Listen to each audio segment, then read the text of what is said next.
everybody. I'm just doing this quick live video just because I've had a lot of questions from some of our new members who are having a few problems with the 3D casting and missing fingertips. Those of you who've been casting a long time know all about this.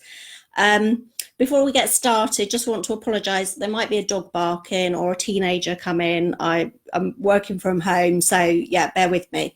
But yeah, missing fingertips.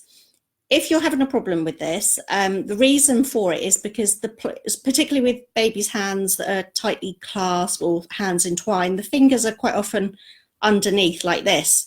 So it means that it's very difficult for the plaster to get down to the tips of the fingertips. So that's the most common problem.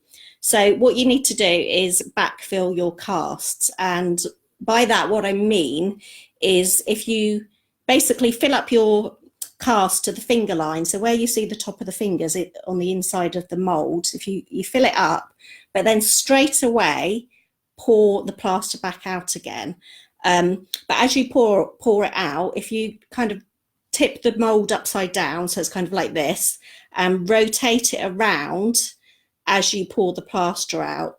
And what that's going to do is going to basically increase the chances of the plaster getting down into the mold, into the fingertips, and it's also going to strengthen the mold. So if you repeat that process about ideally 3 times, if you can 4 times, but you do have to work quickly because obviously the plaster might set in the bowl.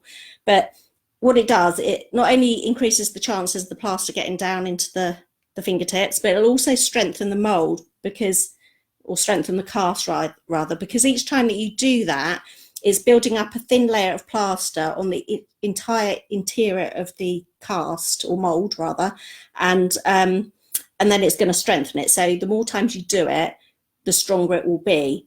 So yeah, ideally backfill about 3 or 4 times if you can, working quickly. So pouring it in, pouring it straight out, rotating it round, and then once you've done that, if you fill your mold up and then give it a good old tap to bring the air bubbles to the top, and then it should very much minimize the chances of those missing fingertips.